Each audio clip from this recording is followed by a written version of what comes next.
To make a long story short, what is KISS all about? Four knuckleheads from New York City who are crazy guys. Now get out of here, I love you. Mo, Larry, Curly, and Vinny.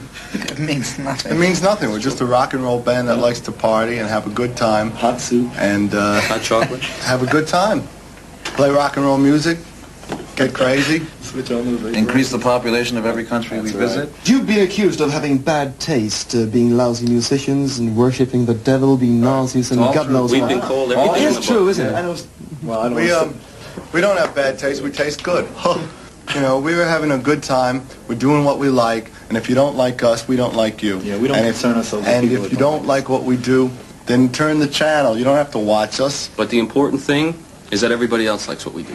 All the fans. And that's all that I think concerns us. Yeah. Right. Hi, fans. Hi. Actually, some parents here won't let their children see KISS because Well, that's they're okay because our afraid. fans are too old anyway. They're afraid that you might ruin them forever. So can you explain why it's not very dangerous to attend a KISS concert? Well, you got to figure that any parent that doesn't want their kid coming to the show It's probably there has themselves. probably been ruined by their parents anyway. Oh, yes. Climb out the window and come see the band. We're good for you. Your parents, crazy. So, if you look back in history for a while, we find you, Paul, and Gene forming the band together 10 years ago. Could you tell me about the early days? Gene? 1869, what? In the beginning, there was darkness, and out of the darkness came the light, Came lightness. and out of the light came KISS, heat. And so it was on that day. How long? It was 10 years ago. Oh. I'm sorry. This happens to me every once in a while. Happens to everybody. Yeah, it does that to you too? Yeah, it does. 10 years ago, we decided to put together the kind of band that we never saw on stage. I read that in our bio kit, 1973 bio kit. That's right. And since then, we've been doing everything short of giving birth on stage to make sure that people get their money's worth. And when Gene and I leave, it'll probably turn into the band that we never saw. Never saw on stage. I've always played guitar. I played in a lot of heavy metal bands. And been doing it until I met these three knuckleheads, and I became the fourth knucklehead. Right. I haven't asked anything about why you removed your makeup. Everybody knows that by now. Good. But, now that you are unmasked, Yes? do you have a newborn feeling in the band? Yes, we feel newborn. And we feel newborn, and we sleep like babies. We wake up every hour crying. We feel real good, obviously. I mean, we're going out there every night to crush skulls and have a good time. And everybody comes for a big party, and afterwards we go back and have soup. And after the show, we do the encores back in the hotel. That's right. Yeah. That's right. With, Very with important. maidens in distress. Yes. Blondes or... Pretty maids, mostly pretty maids. Pretty maids, iron maids, all sorts. Pretty Minute maids. maids. Please come and see me. I'll be in room 4.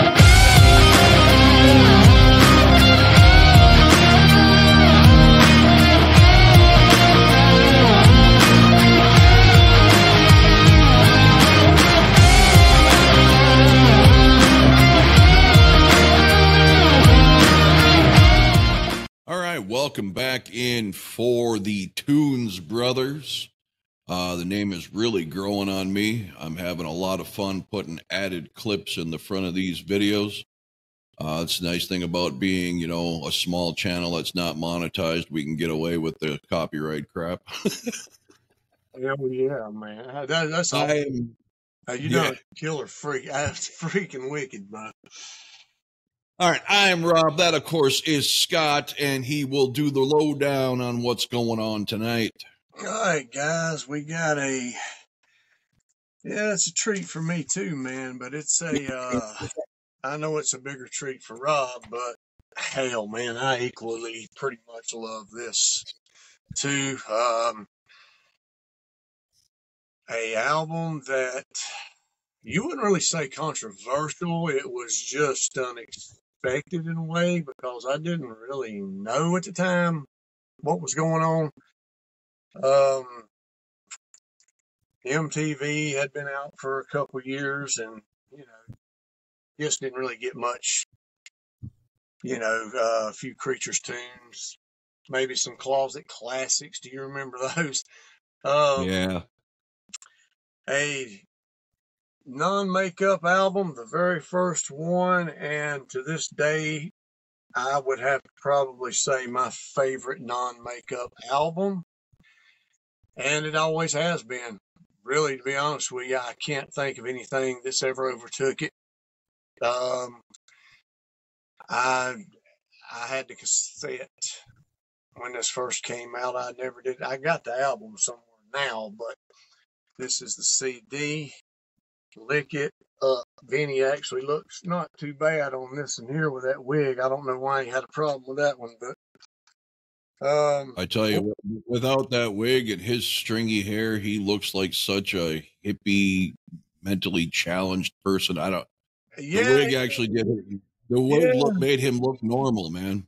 He just didn't look, it just didn't look right, man, in them videos, man, so he looked like he just woke up and got up there, or walked down the street. But what we're going to do, we're going to rank these songs, guys, like we've been doing, least favorite to favorite, and I will, for one, have to say it was pretty damn tough, man. It actually is a lot tougher than what the hell I thought it was going to be honest with you. I didn't expect, and that's what's happening on a lot of these, man. I'm kind of thinking it's not going to be, no, when you're thoroughly going through something, man, things are hitting you, dude. I mean, listening to these albums from front to back, man, a few times over and over again, man, there's a lot of things that stand out that you just don't expect. So that's my take on it, Rob. It's up to you to give your fill in on Lick It Up or whatever. Out of every album we have done to this point, this was the absolute hardest for me. The normal preface is there's nothing on this album I hate. I love every single song on here. Obviously, some I love to an extreme, but I felt like I was disrespecting myself, the album, the songs, the band, just by having to rank things below 3. I mean, it was so hard, and for the first time in my life, this playlist shook up for me like I never saw coming. Me and Scott were talking off air about, how sometimes, the best songs never fall off of number 1, and that has been proven wrong to me today. My number 1 forever is no longer number 1. In fact, it's not even close to number 1. So it's going to be fun. Yeah, it's going to be damn interesting, too. Mine's not number 1 either, dude. Yeah. Well, no, let me take that back. I'm not going to give any hints right now, but shit, man, I can't say. So, all right.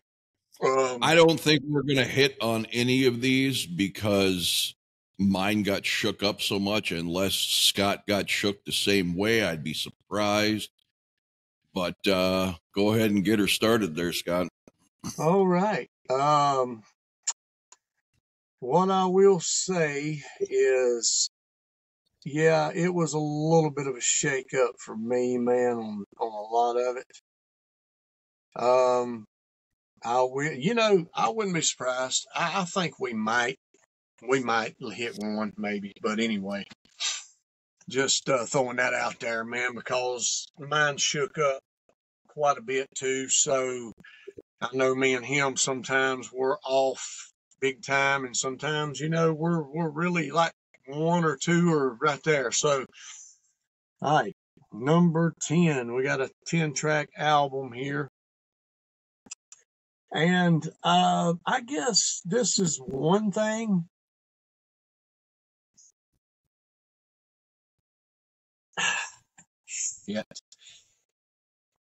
Yeah, this is one that changed for the last place for me. I will say that. Forever, it was something else, but now it feels like a glove, man. I mean, look, I do let me make it clear, too, there's nothing on here that I hate. I mean, I used to say there was a couple on here that I didn't really like. I can't even say that now. After just drilling this album, man, Jesus Christ, they might be little parts of the song, the chorus or something maybe I ain't crazy about, but no, I like this whole thing now, man. It's fucking that good, dude. But Fits Like a Glove fell down a spot or 2 over time for me. And it's not because of the production. It's not because of the music. It's not because of the drums. Get that? None of that. It's just the only thing that made it drop for me was Gene's just erratic. He's just erratic in this song, like kind of like no no no ish type, just off the radar, man. But I love the scream he gives in this damn thing. I wished he would have done it live. But yeah, man, fits like a glove. Number 10. Don't dislike it. It's a heavy rocking ass song. I mean, I was going to say it. Most of this stuff on here is pretty freaking up tempo compared, well, kind of like Creatures. Some of them's up tempo, but it's a heavy album, man. This is a heavy album, man. Yeah. All right. Number 10 for me was never real high on the list, but it was higher than this. The only reason this fell to 10 is because some of the songs that were below it, at least today and yesterday, just worked for me much better. I do love this song, All Hell's Breaking Loose. I think the video's fucking hilarious, especially when Paul does his sword thing and fucking Gene's like holding his eyes like, Jesus, dude, you're embarrassing yourself. But the song itself, that's one of the coolest riffs to start a song. I mean, it's just, and it goes, and some people don't like the rap thing. I think on this, it kind of, if you couple it with the video, you get it. Definitely not something I would want Kiss to do on the regular for sure, but it doesn't bother me because the chorus is so goddamn wicked. Almost kind of like the monk chanting with "Haven't you heard?" It's a cool fucking song, but it's number 10. Yeah, and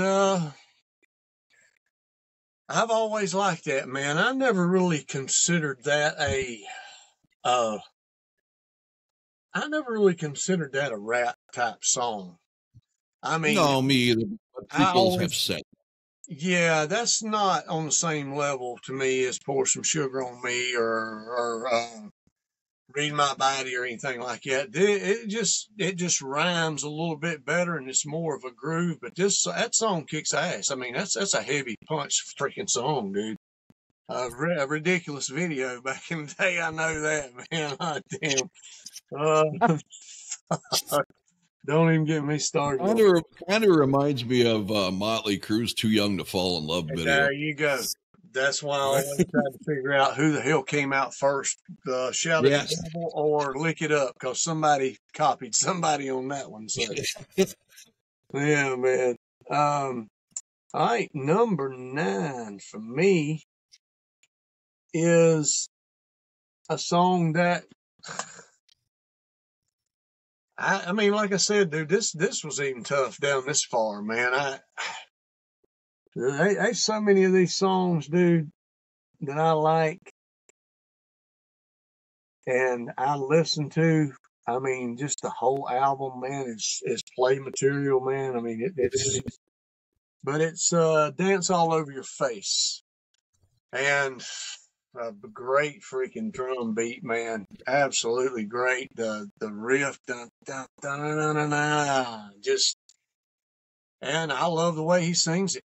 I mean, I don't give a shit what he's talking about, dude. He's not erratic in this one. It's just a hard punching freaking just dun, dun, dun, dun, dun, dun, dun. I mean, it's a jamming ass tune. There's nothing really that I can pick at. And I will say that I hear a lot of people shitting on this song, and I don't know what it is, and they'll be talking about the damn the name. Well, what the fuck does that got to do with the song? Well, and second of all, what's wrong with the fucking name? That's about as metal as you get. I don't know. I don't understand where people's coming from with it. I don't care what the hell the name of the damn song is. If the song hits me, man, and it rocks, man, fuck it. I mean, that's just the way I've always been. But I've heard a lot of people just kind of throw all. That's usually a lot of them's last one on here, give or take. But no, I messed up. Damn it, I messed up. Shit, that's not my. That's my number 9 is Give Me More. Okay. Number 9 is Give Me More. Now, this one always was last place on here for me. This was a kind of identical to, kind of sounds Keep like, Me Coming. huh? Keep Me Coming. Well, no, I like this. This is, the chorus is what messes it up for me. The more, you know, when they're going up and down like that, but the damn song up until then's freaking smash ass, dude. I mean, it is freaking awesome, man. But this sounds like something that could have been on Animalize, and or it kind of holds hands with I'm Alive on Asylum. I've always compared those two songs to be damn near with the tempo and everything and the erraticness of them. I'm alive. Give me more, give me more. You know, it's just those two there are the speed songs on those albums. And I don't get me wrong, I love speed songs. I love high octane songs. That chorus just kind of throws me off how they carry it out up and down. And that's why it was always late. But it did move up one spot for me over time. I just liked it better this time. I liked the rest of the song that much better to move it up over Fits Like a Glove. So, yeah, Give Me More is number 9 for me. Okay. Number 9 for me, I really do not care for this song on the Animalize Live Uncensored concert. And nothing against Eric. I just don't care for his voice on this, but Gene singing Young and Wasted is much heavier. It's much grittier. This album to me, as I was telling Scott before we started, might be the most complete Kiss album for me, because usually with a Kiss album, either Paul's strong and Gene's not, or vice versa. They both brought their AA, AAA major league fucking game on this album. So like I said, it pains me to have to put anything far down in the list. But Young and Wasted, if you're going to hear the song for the first time, for the love of God, listen to this, not Eric Carr's version. Gene's voice is just wicked in this. And you can hear really, when they say wasted in the chorus, you really hear Paul's tough, wicked voice singing that word wasted. I mean, it's just, the guitar work in this is fucking amazing. I just don't understand how Vinny can be this fucking good with Paul saying, fucking slow the shit down, and then come on to his solo shit and be almost unlistenable with the way he plays guitar. He was so fucking gifted, man. And this album, if anybody's got any question about Vinny as a player, listen to this fucking album, man. It's just fucking gold. So, number 9, Young and Wasted. And I will take up for Vinny a little bit. I don't know a lot about him, just what his solo stuff with Mark Slaughter and that guy he had before him, and or his Lick It Up. Yeah. His Creatures and Lick It Up, and his contributions of Revenge and stuff like that. But I have heard a few times that the reason that he didn't never sign his contract with them is because it was shit. You know, it was peanuts. And that always made me wonder, you know, damn, a man's not going to sign a contract, you know. And I understand, look, we all understand. You know, nobody's going to come into a band like that after the originals are replaced and get full partnership. Okay, that's just not, Ace and Peter didn't even get that one, you know, close to that when they came back. But I can imagine, you know, I think Vinny probably would have took it. I just didn't think, I don't know. There's a whole damn can of worms we could go in with this, man. I don't know what was going on. Like, you just get little bits and pieces, out of the books and stuff like that, man, and what you hear from people and stuff like that. But anyway, I wish they could have held on to Vinny. You know why? Because, and no disrespect to Bruce, if Bruce would have been the one that would have came in at this time, I would have wished they would have held on to him. Because at this point in time, between now and Animalize, man, hell, it was like they were Ozzy Osbourne, man. Like Paul said, this is a band. I want this to be a band. I don't want to change members all the time and shit like that. And I don't blame him. I wouldn't either. That's not what a band is, bro. So. But anyway, yeah. All right, number 8 for me, which I already touched on, Dance All Over Your Face, because I was looking cross-eyed or something stupid, and I done explained pretty much. I love the song. From here up, those are the only 2 questionable songs for me on this album anymore, the ones I done mentioned. The rest of them are playlist worthy to the bone to me. And I'll get to it on Your Young and Wasted, because I agree, Gene over Eric. I'm no disrespect to Eric, man, but yeah, that kind of threw me for a loop live too. So, but Dance All Over Your Face, great freaking sounding song, great damn punch, just a great vibe. That is a AC/DC type vibe with those drums, man. Just a steady, hard beat through, man, and the riff. And, I love it when Kiss does that. I do. Yeah. I've always liked that groove, man, and that punch.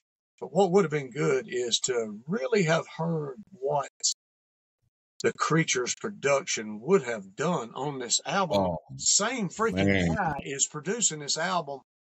I'm trying to figure out why don't you stay with that formula one more time? There you go. That's it. I understand. Yeah. All right. Well, ding, ding. My number 8 is Dance All Over Your Face. So we did hit one. It won. I tell you, everything Scott said about this song is spot on, and I'll add one thing, and then we'll move on since this has been discussed twice already. I absolutely, this solo in this thing, and as it starts to break down, that whoa, and it goes into Gene's doop, doop, doop, doop, and he starts chanting his fucking verse out, man, and then it kicks back into the fucking chorus. That breakdown is fucking brilliant. So there you go. I can't say anything Scott hasn't already said. Great fucking song. Great echo too. Dance. Yeah. Yeah, I'm surprised it didn't get higher for me in that, but that's how much I really fucking damn, dude. Listening to this thing, I didn't think I was going to have no problem. When it come time to put them in order, that's when I had a problem. There you go, man. All right, number 7. You done touched on it. Wicked, weird, strange, silly video. All hell's breaking loose, man. And,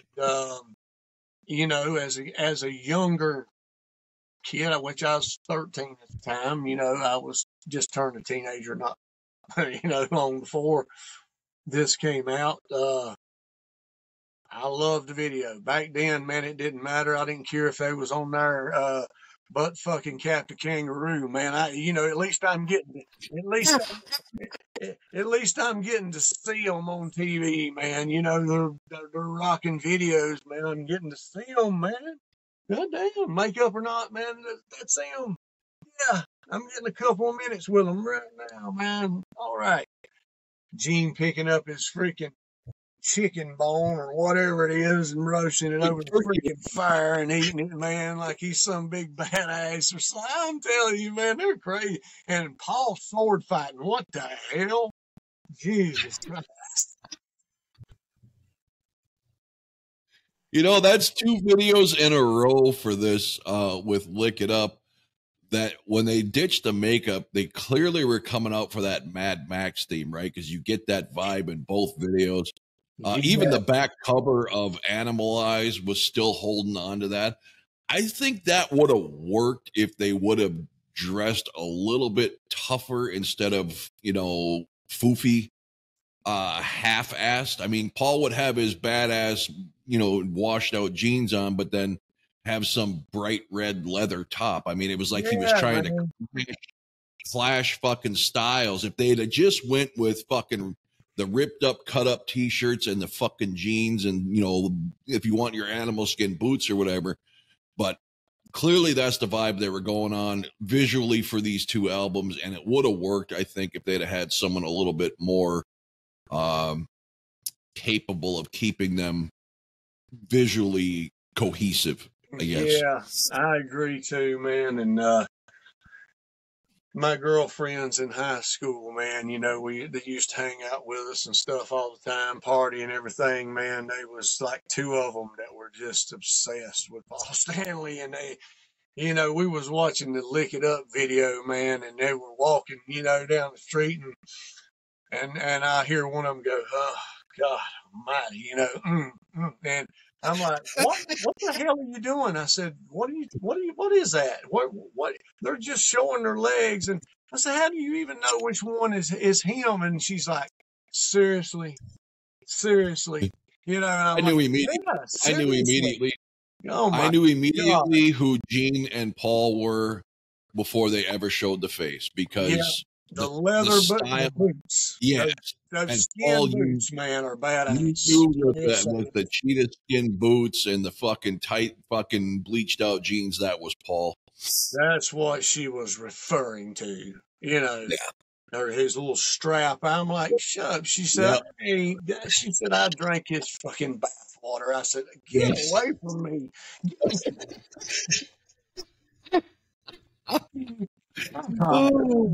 Yeah. But anyway, we're going to get off of that.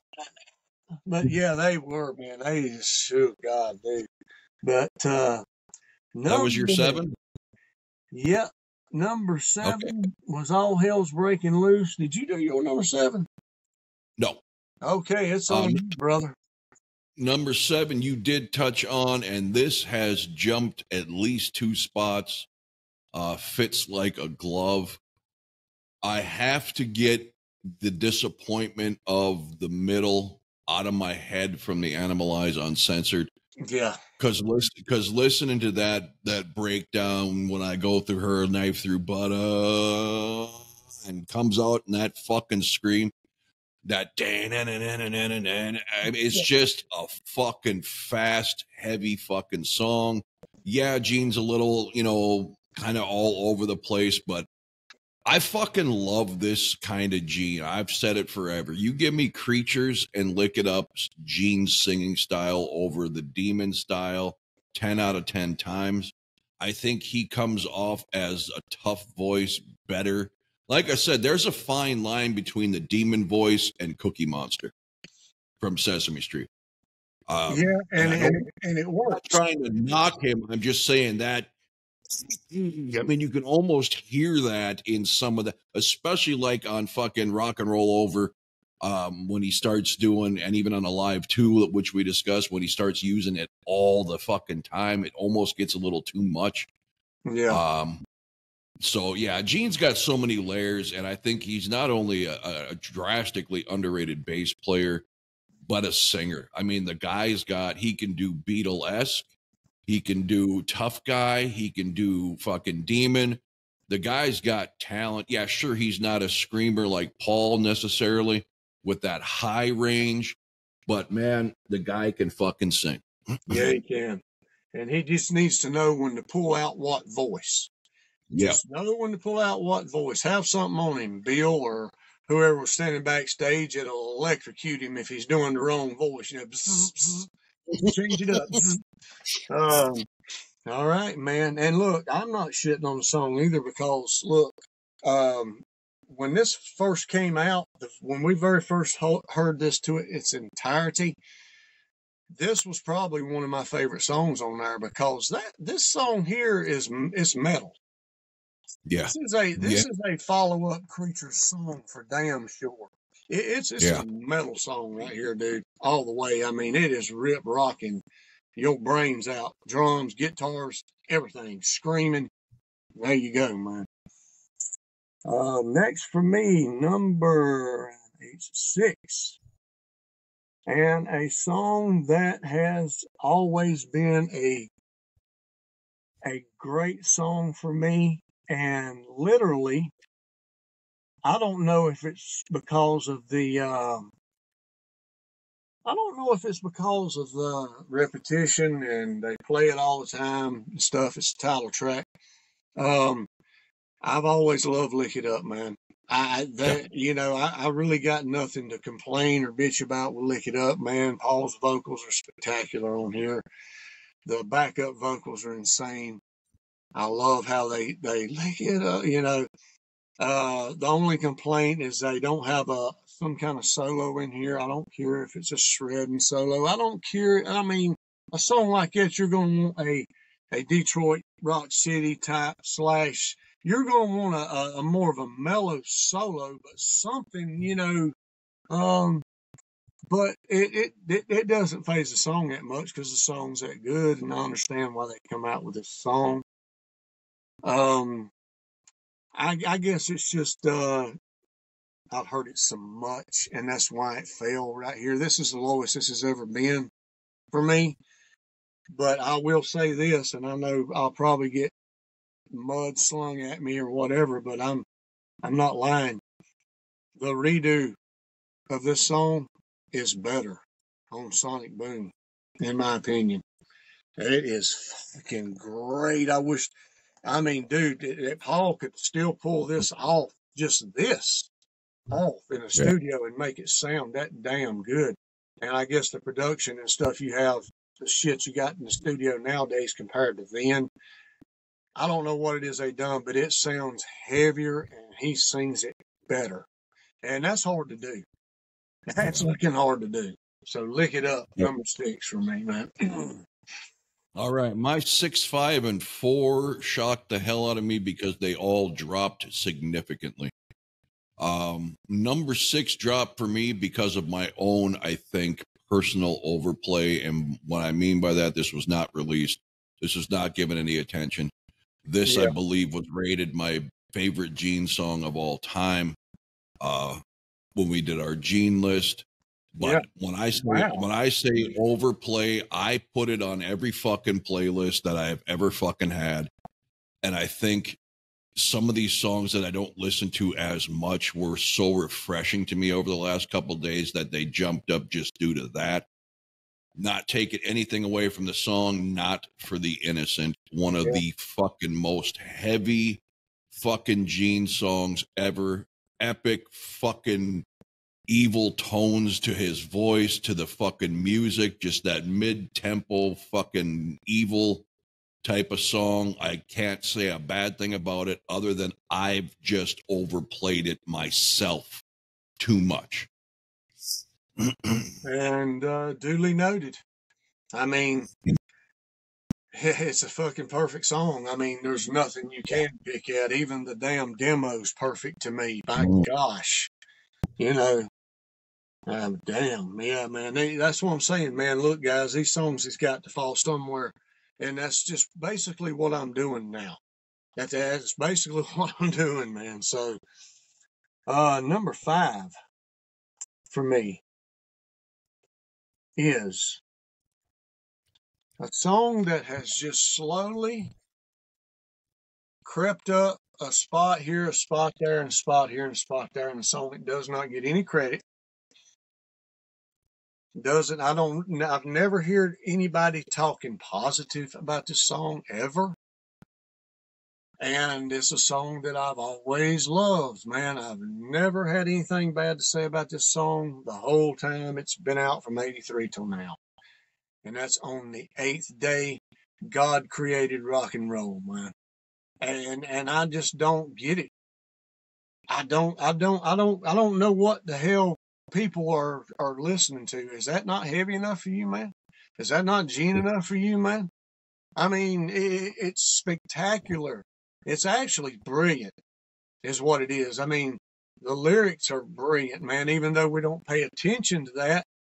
And I think you said before, this is like a damn rally song, man. And it is. I mean, anthem of some kind, man. You know, on the eighth day, God created rock and roll, man. And Do you think it's the reference to God and bringing religion even loosely no, into a man, song that's I got people's don't. ass in a bunch? I don't, because I'm a Because Christian. I don't get it. I mean, everybody, God love them, has their own taste, but how can you be a fan of Gene Simmons, his singing, and not fucking love this song? I just, whatever, man. Yeah, I don't know either, man. Like I said, you know, I think, you know, I will say this, as stupid as it sounds, but I do believe that a lot of people go on this, and I don't know why, because I never have. I mean, the song is a song, and where it's at on the fucking album, it doesn't matter to me. I mean, and you could use a reference that they put it as the last track, and people are going to initially think, well, Kiss must not have cared too much about this song, so it's ass subpar. Well, you know what? Use your own brain, bro. Use your own ears. I don't give a damn what Kiss likes better than this and that or the other, man. That ain't got nothing to do with how I But perceive see, the to song. me, if and I understand what you're saying, but in the studio, as much as we love this song, I still would have put this last because I think it sums up the whole fucking album. It's saying, hey, we just gave you all this because on the eighth day, God created this kind of music. I think it's a perfect ending track for an album. Yep. And like I said, I could give a shit where they're placed. You know, Yeah. I don't care. I mean, it's so many of their enders are my favorite songs, man. Do You Love Me? Making Love. Hot damn, dude. I mean, it goes on and on, man. Yeah. War Machine. I mean, god dang, dude. But I don't know. I just think that I know that ain't got nothing to do with devil worshiping or nothing like that, because he doesn't reference God in that kind of way in this song. No. It's nothing negative about God, you know. No. So yeah, man. But I do love the song, bro. The melody, the bass at the beginning, the drum fills, man. It's freaking awesome. It's freaking awesome. And Gene literally sings his ass off on this song like he does on this whole damn album. Ain't nothing to pick at. That's number 5 for me. Yeah. And like God always says, I'll get to that because that's Yeah. coming up. Yeah. Number 5 has dropped from usually my number 2. Again, this might be a product of my personal overplay, especially given the disrespect that the band and the fucking media who's supposed to review these albums on professional sites have always overlooked this song. Always one of my favorite Paul songs. Again, I think my overplay has hurt these 3 songs that I'm going through, and that's Exciter. I absolutely love it from intro to end. I think it's one of Paul's heaviest songs. But like I said, everything hit me a little different today, maybe because of the mood I'm in. I don't know. I started out yesterday. When I listened to it the second time today, second out of 500, but right away when I made my list, I only had to mix up a couple things from yesterday, and it really didn't change the overall scheme. That this time around, some other songs just worked better for me. Probably, like I said, fresher because I haven't overplayed the hell out of them. So Exciter. Nothing bad to say. Still one of my favorite Paul songs of all time. Still drastically forgotten in the Kiss catalog. But number 5 is where it falls today. And so here we are. We're talking about another song like on the eighth day, man. It's just absolutely. Now I don't hear people shitting on this song. No. Most people do like this that I've heard, but for God's sakes, Kiss, man. I mean, you know, it's a lead off track for fuck's sake. So I guess it doesn't really matter, you know. To look at. I had enough Into the Fire, you know, right after this, man. I mean, so I just placement of songs.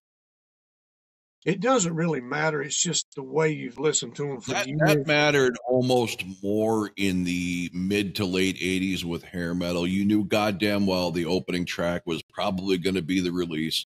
The best ballad is going to be on side 1, and then side 2 they'd throw all the shit on. And their line of thinking, I imagine, was we don't want them to turn the album off, so we better hit them with all the good stuff first. I always thought that was a mistake because guess what happened? People would listen to the whole album once and they'd never listen to side 2 again because all the hits were on side 1. That's a mistake to me, but me too. I'm spreading my favorite songs through the album. Yeah. I'm putting my more ballads in between and or songs that I don't think is going to be perceived as good in between. So you ain't gonna have a choice. But all right, number 4. All right, we're getting there, guys. A song that has absolutely jumped up there. You've touched on it already. That I did not think would jump up.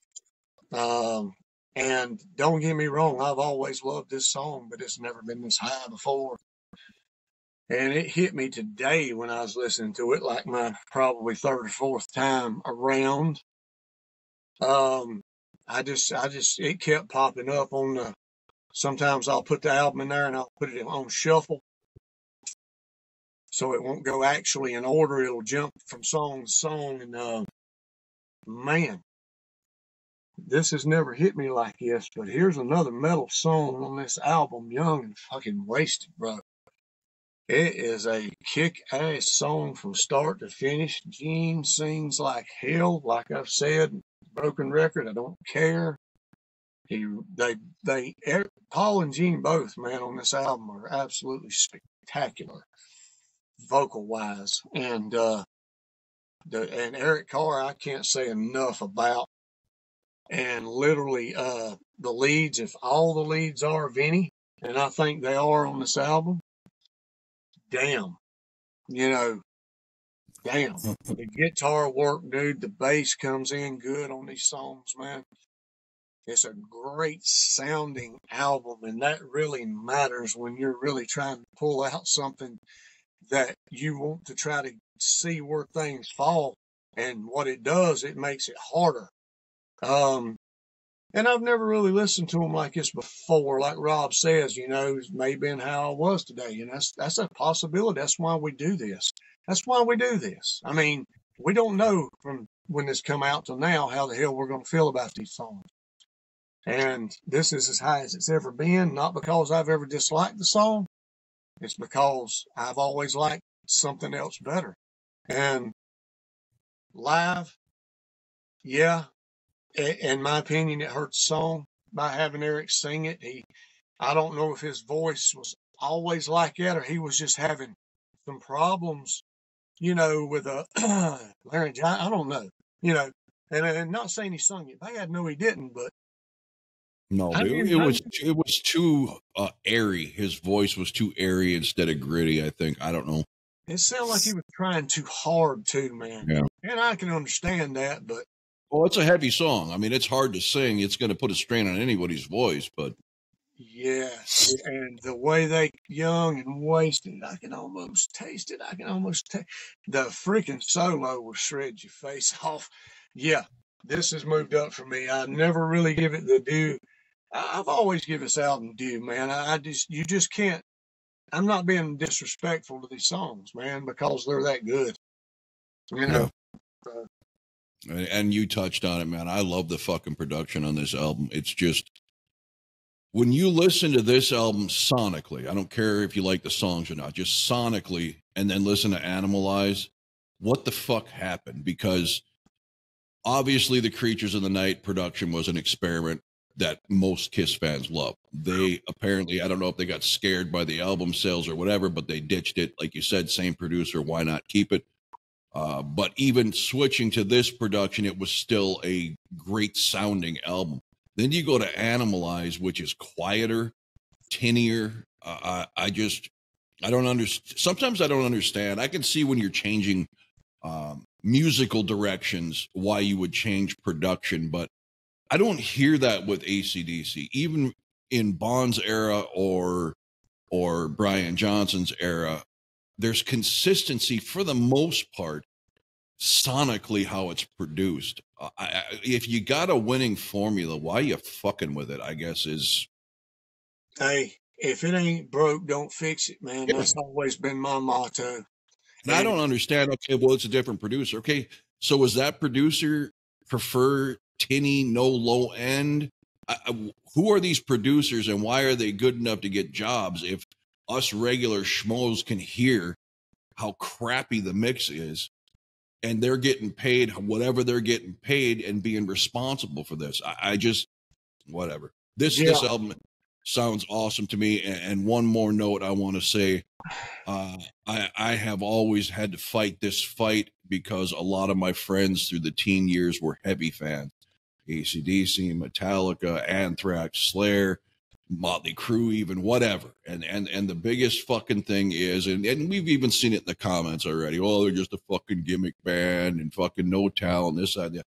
Motherfucker, if any of you guys are battling this still to where some stupid fuck doesn't think Kiss is a heavy band and they're just some sissy pop band, make them listen in its entirety to Creatures and Lick It Up. Because I'm sorry, you may not like the songs, but if you have any musical knowledge at all, there's no fucking way you can come away from listening to those two albums in their entirety and say it's a poppy, light, butt rock type band. You're out of your fucking mind.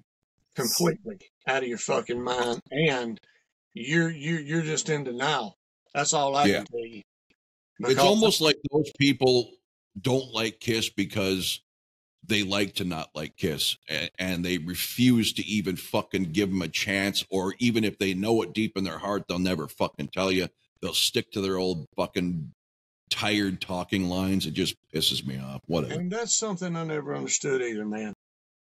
A lot of fans and a lot of people will turn on a band because of their success. You know, look, I can understand to a certain degree. It's just according to what they use to get that success.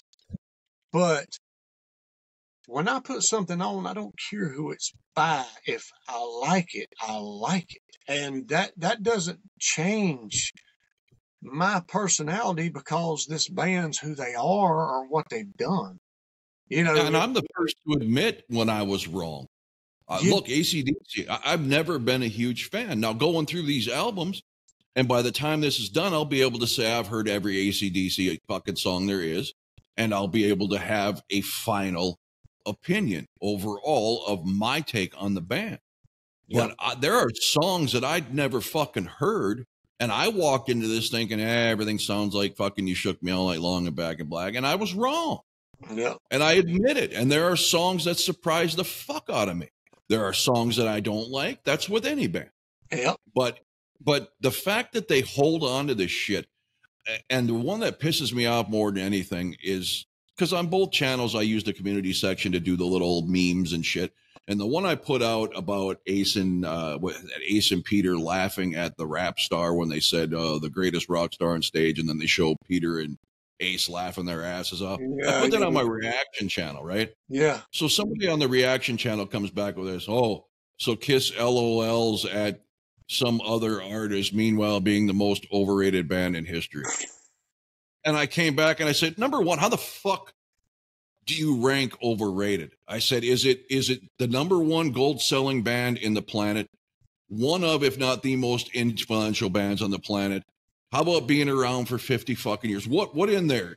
Tell me, come back at me and tell me, why are you saying they're overrated other than just your own personal axe to grind? That's it. I mean, I would never, ever try to take someone's success. I'm not a big Aerosmith fan, but I get it. I get why they've been around. I sure as hell am not a fucking Metallica fan, but they created an entire genre of fucking metal. If not created it, popularized it, and fucking morphed it into the biggest fucking band on the planet for the last fucking how many years? You give them their fucking props. You can say I don't like them, or the sound sounds like shit to me. I hate that kind of music. But overrated? How can you be overrated if millions and millions of people for 50 fucking years have bought your shit? Because their favorite band is getting, whoever their favorite artist isn't getting their quote unquote just due, and they think these other bands are, and they don't like it. So fucking Well, what? then that's not my fucking problem, and that's not the band you're dissing on's problem. That's the media, that's the critics, that's the radio stations, whatever. It is anything but any other band's fucking fault. No. Yeah. I mean, I agree. And that's it. You know, I mean, I completely agree wholeheartedly, man. And I don't even know whose turn it is. Is it you or me? What did you just do? I just done Young and Wasted at number 4 for me. Okay, so my number 4. Always, always, always my number 1. So this hurts me. Do not take this as a fucking whatever of how I feel about this indicator or whatever. This to me still is one of Kiss's greatest songs. If I had to sit down and do a list, and we probably will, of the 10 favorite Kiss songs of all time, this will be in the list 10 out of 10 fucking times. But today, overplay live, overplay personally, overplay radio, MTV, you name it, it's going to be affected eventually. And the other songs, like I said, were so fresh and good to me today that Lick It Up dropped for the first time in my life from 1 to number 4. Not a bad thing to say about it. I understand people like Scott. There's a lot of them I found, especially in reaction channels, that don't understand why bands don't do solos. That's really never bothered me, as long as it works. What they do in the middle, doo-doo. I said doo-doo. Yeah. But Lick It Up. Lick It Up took a drop, and it has nothing to do with the song quality, my love for it. It just today, yesterday, does not measure up. And again, I can't preface enough, this is admittedly probably more because these songs that jumped up, all 3 of the top 3 jumped way up, and because I haven't over-listened to them.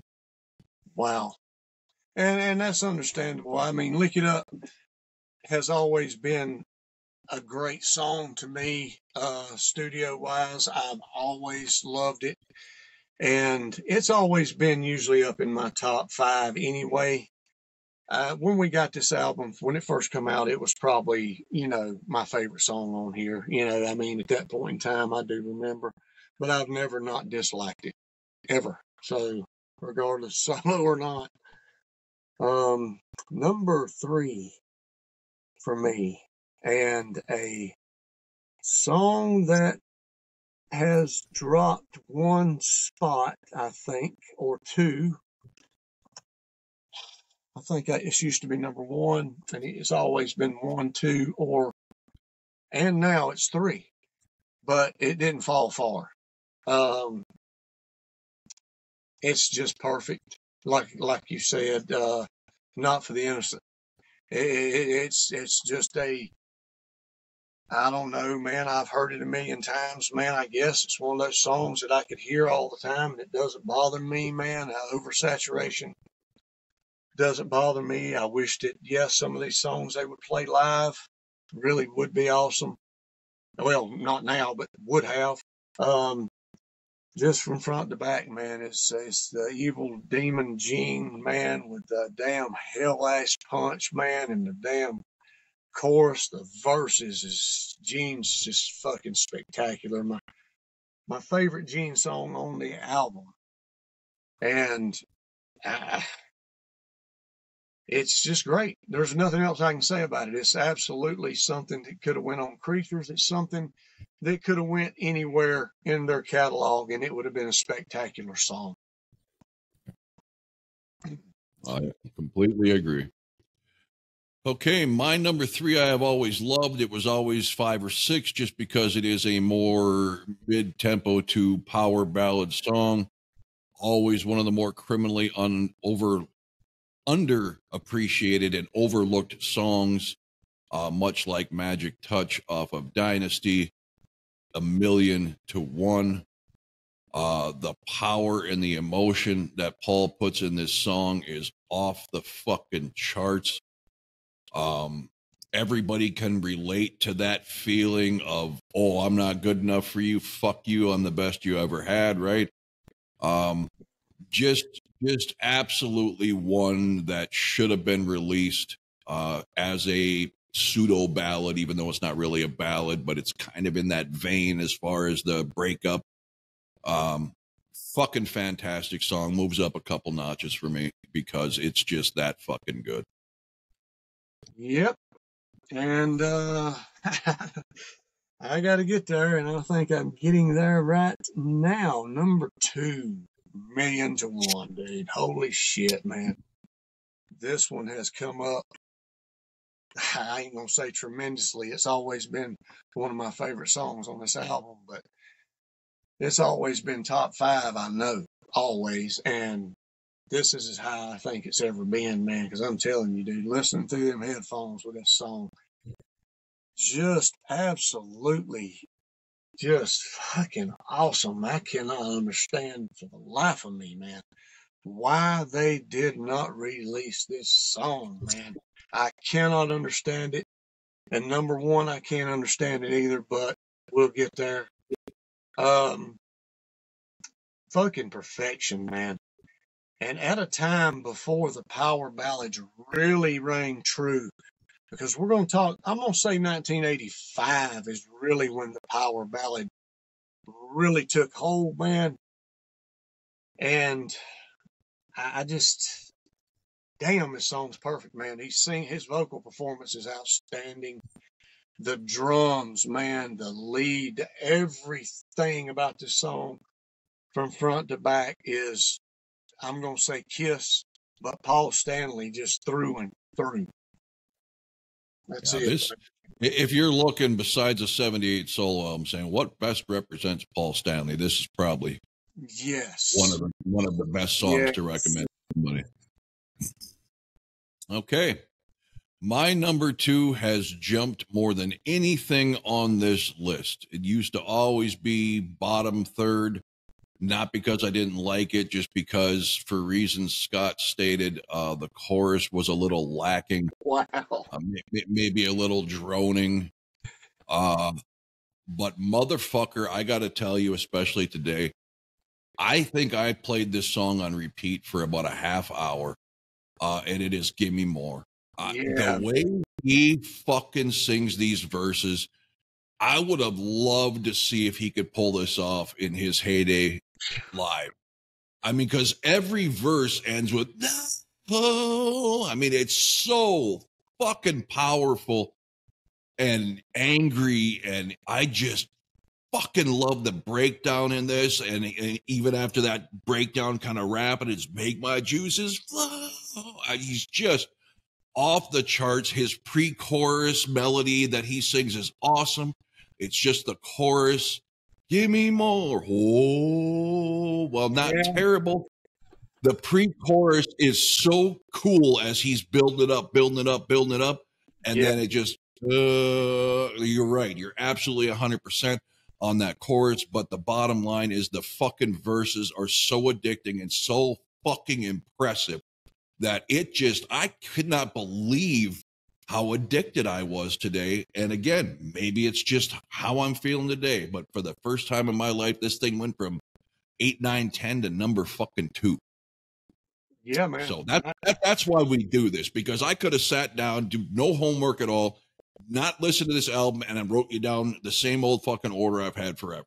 Because I know these songs, like Scott, backwards and forwards. I don't need to listen to them again to know the song, but you have to, because it will hit you so much differently, especially not only day to day, but especially if it's been months or years since you've heard a song like, for me, Give Me More. I don't think I've listened to that song in a couple of years.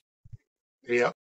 It ain't been long for me, but I do know that it's been a while.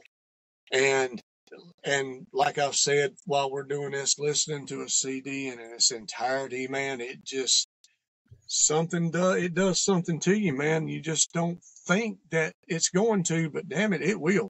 And it has. I'll tell you, I think a lot of they fucking sequence these songs perfectly on this fucking album. A lot of times you're like, that should have been here in the album. This flows so fucking well that you're never disappointed by the next song. Nope. I guess not, and for me anyway. No, not for me either. I love Give Me More. The chorus is the only reason it wound up like it is. I mean, there's not really much you can fucking pick at on this album, man. And Yeah. that the heaviness and the way he sings it is fucking perfection. Dude, the power from the drums and the damn, you know, the freaking lead, dude. I mean, it's a heavy. It's one of the heavy, if not the heaviest song on this fucking album, dude.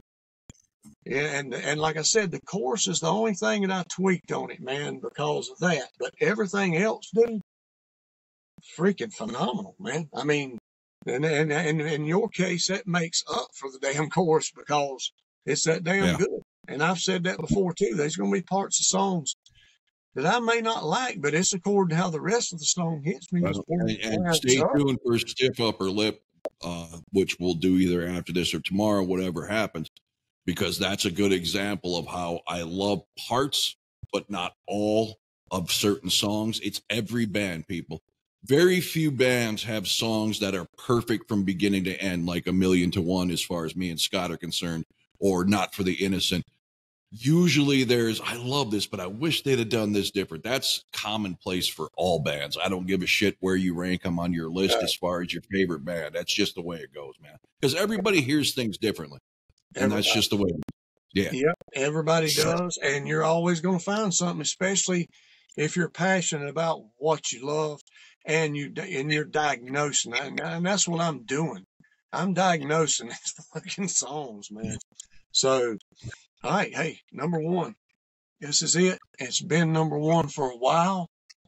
I was actually looking for something the way this album was hitting me in the last couple of days to dethrone it.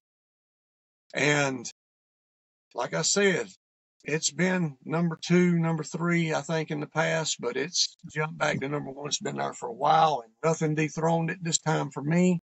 You've already, of course, touched on it. Freaking Exciter, man. You know, every time I listen to this song, which is quite often, you know, I do have this in my stuff, man. It just blows my mind that a song that damn good is never even talked about or anything. I just can't wrap my head around stuff like that. And there's a ton of them that Kiss have that's like that. I'll just go ahead and say it. And we've touched on some already on this album. Jesus Christ, damn near the whole album.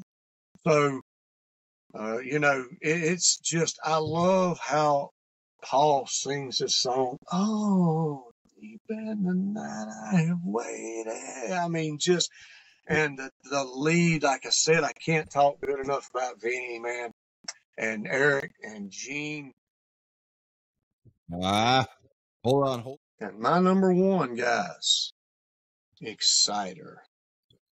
Everything perfect front to back. I couldn't dethrone it today. It was close because one jumped to number 2, man. It was damn hard. I just want y'all to emphasize how hard it was and how light that I took it before I did rank them, man. I mean, it was tough, man. Everything perfect about this song. Absolutely great opener. Absolutely everything. Vocals, music, chorus, freaking verses, everything. I love it all. Just absolutely perfect, man. Just like pretty much all this album. All right. My number 1, you touched on and glorified for very good goddamn reason, and neither one of us can understand, especially other Kiss podcasters, disdain or chuckles or whatever they do for this song, On the Eighth Day. To me, if you were looking, to me, they were looking for this. They were looking for a song like this when they came up with their rendition of God Gave Rock and Roll to You. Why? Do what every other band does and pull a song out of your history that maybe you never paid attention to, but would fit what you're looking for and re-release it, re-record it. I don't care. This is everything God Gave Rock and Roll to You should have been. Yes. What they were looking for. It is an absolute anthem for rock and roll. It's no disrespect to God or blasphemy or anything. It's saying, man, God created heaven, earth, everything, all this stuff. And on the 8th day, he thought it necessary to give us rock and fucking roll, man. Yeah. It's if anything, it's a compliment to God for giving us the greatest music on the planet. Damn right. The tribal, or not tribal, almost like the like a cinema score or a marching band. I just fucking everything about this song, especially how Gene just kind of and then I mean, this is just a battle cry if I ever heard one. The perfect end of the album. This would have been perfectly slated to do what they were trying to do with God Gave Rock and Roll to You, even as you walk out of the fucking arena like they use God Gave Rock and Roll to You. Yes. This speaks to metal people way more than a tame, well, good song, God Gave Rock and Roll to You. It don't have the battle cry uniting power of this song. No. Can't say enough good. I've always loved this song. It's always been in my top 5, but there was no escaping. This was it for me over the last 2 days. And that's saying a lot, man, for Rob Band, cause Yeah. I'm universal. You know, Gene and Paul, man, whoever hits the top spot for me hits the top spot. But if it hits the top spot with Gene and him, man, it's definitely spectacular. Especially on an album where Paul's songs are so fucking strong. It's not like, maybe Heavens on or Animalize where his songs aren't as strong. This is one of Paul's greatest albums, and Gene still hold that #1 spot for me. So there you go. Yeah, I think both of them doing great. I think everybody on this album this is done absolutely. If they could have kept this formula going, yes, through the 80s, holy shit, that's what unbelievable. That's what I was hoping. Because to me, Heavens on Fire did keep the formula going, because that's the only thing I had heard off of Animalize at the time. I'm like, oh, yes. And I had enough when I first got it. I'm like, oh, yes. But, it's just the way it is, man. And I hate it too. That's the formula I would have chosen to keep. I mean, and we love Animalize and Asylum, and for Christ's sakes, my favorite Kiss song of all time is on Asylum and Tears Are Falling. We love Crazy Night, and we love some stuff on Hot in the Shade. We're not that's the bitch of this, and Scott being the hardcore 70s Kiss guy and me being the hardcore 80s Kiss guy, neither one of us is wrong. It's just our personal choice. But if they had to shake it up and go away from the makeup and the 70s style Kiss, I think there's a much different discussion as far as which era is preferred if Kiss stays like this without makeup all the way through to Revenge. I think they're taken a lot more seriously in the 80s. I think they don't go down as a, bouffant hair, rouge wearing goofball that, they became the neon colors, everything. Whether you like it or not, that hurt them with their reputation in the music world. It helped a band already not taken seriously in the 70s because of the makeup by the critics to now not being taken seriously because they look like women. Whatever.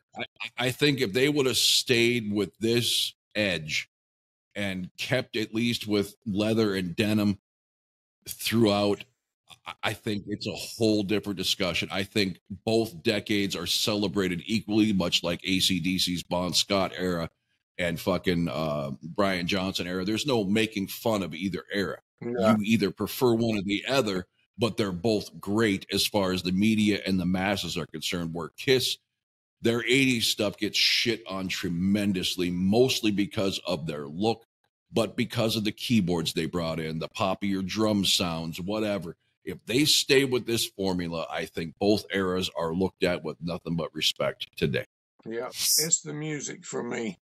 I don't care if they're up there wearing dresses, for fuck's sake, man. I don't either, but that whole hair metal genre got shit on, not at the time, But now, Oh yeah. not so much now.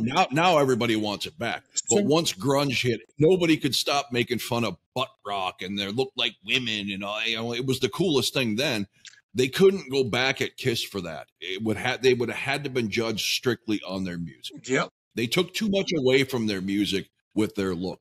I thought most of the eras, at least Paul looked good, but you're right. It's about the music for me too. But I think in the critics' minds, the visual, just like in the 70s when they were listening to Led Zeppelin and Black Sabbath and The Who, and then here's this makeup band. They all made fun of that, right? Nobody took their music seriously until Lick It Up came out. Then the same people who were trashing, like they've said on Three Sides over and over, the same people who were trashing Kiss were like, holy fuck, did you hear this fucking band? Yeah, it's Kiss, asshole. Yeah, you just never gave them a chance because you didn't like the makeup. Yeah. So that same thing happened to them on the other end of the spectrum after Animalize when they went a little too glammy, as did every band. It certainly wasn't just Kiss. When the day I saw Ozzy Osbourne with a bleach blonde spike and neon robes, I about shit my pants. Everybody did it. Everybody. But did, I just, as great as some of the songs were going forward, if they'd have kept the evil, you could still have your Tears Are Falling Crazy Nights and stuff, but played meaner. Just play them like Lick It Up and Creatures, just meaner, heavier. I just think they would have went down much, much more in favor of both genres instead of one. Yes, and I agree. And before we exit, I got one thing to say. You know, fuck all you critics and fuck all you people that didn't take them seriously, and fuck all y'all for not thinking they were going to be around because they lasted 50 fucking years. Okay, you don't last that long for a gimmick. You don't last that long because of makeup and freaking how you dress. It's the music. So stick up your ass. And where's your favorite band at today? That's all I got to say, man. That's it. Not adding a thing. That was a perfect fucking outro. And until next time, thanks for watching.